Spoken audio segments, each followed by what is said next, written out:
ગુજરાતમાં આગામી સમયમાં 7 દિવસ માટે રાજ્યના વિવિધ વિસ્તારોમાં વરસાદી માહોલ રહેવાની આગાહી હવામાન ખાતા દ્વારા કરવામાં આવી છે।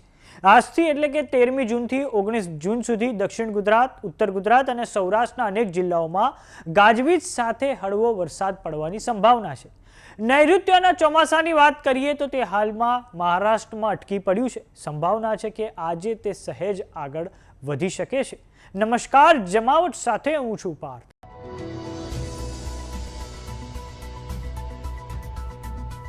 દેશમાં એક તરફ નૈઋત્યના ચોમાસાનું વિધિવત રીતે આગમન થઈ ચૂક્યું છે તો બીજી તરફ હાલમાં પણ રાજ્યમાં લોકો અસહ્ય ઉકળાટનો સામનો કરી રહ્યા છે।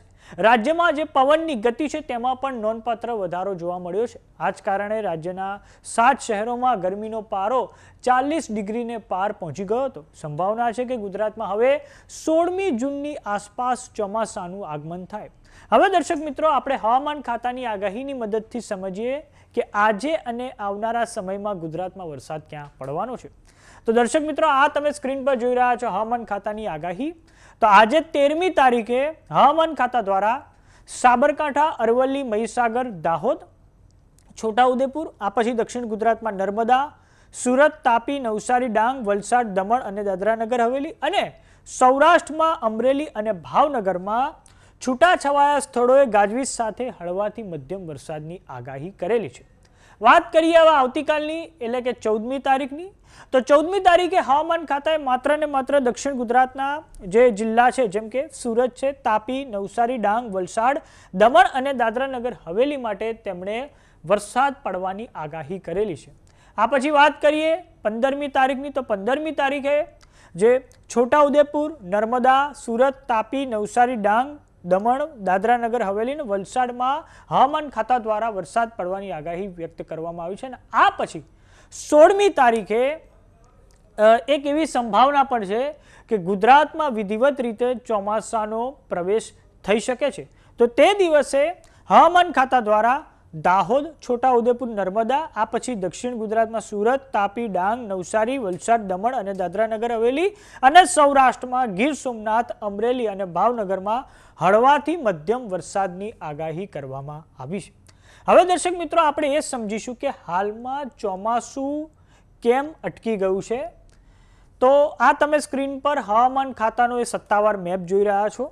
તો હાલમાં હવામાન ખાતાની આ સત્તાવાર વેબસાઇટ અનુસાર જે નૈઋત્યનું જે ચોમાસું છે તે હાલમાં મહારાષ્ટ્ર સુધી પહોંચી ગયું છે। આ તમે જોઈ શકો છો 8 થી 12 જૂન દરમિયાન તે મહારાષ્ટ્ર સુધી પહોંચી ગયું છે। અને હવામાન નિષ્ણાંત એવું કહી રહ્યા છે કે બંગાળની ખાડીમાં અને અરબ સાગરમાં કોઈ સિસ્ટમ સક્રિય નથી, તેના કારણે વરસાદની જે નૈઋત્યના ચોમાસાની જે ઝડપ છે તે ધીમી પડી ગઈ છે ને એ કારણે તે અટકી ગયું છે। અને આવનારા સમયમાં એ પણ સંભાવના છે કે 15 જૂન પછી ગુજરાતમાં વલસાડથી ચોમાસાનું વિધિવત રીતે આગમન થઈ શકે છે।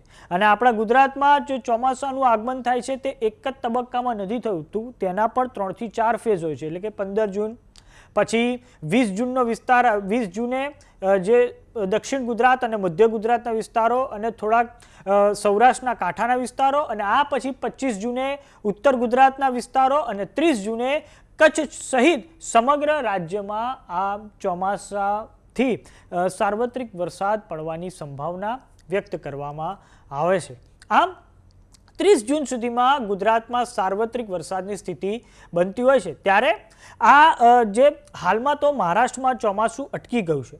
ઘણા જે વૈશ્વિક હવામાન નિષ્ણાંતો એવું કહી રહ્યા છે કે ભારતમાં પણ સુપર અલ નીનોની અસર આ વખતે આ ચોમાસા પર થઈ શકે છે, પરંતુ અત્યારની જે સ્થિતિ છે તે જોતા એવું નથી લાગી રહ્યું કે હાલમાં તો સુપર અલ નીનોની અસર વર્તાઈ રહી હોય, કેમ કે તેની માટે કાં તો ચોમાસું બહુ દિવસો સુધી ડિલે થઈ ગયું હોય કાં તો ચોમાસું આગળ જ ના વધી રહ્યું હોય। ત્યારે આજે સંભાવના છે કે ચોમાસું મહારાષ્ટ્રમાં ધીમી ગતિએ આગળ વધે તેવી પૂરેપૂરી સંભાવના છે।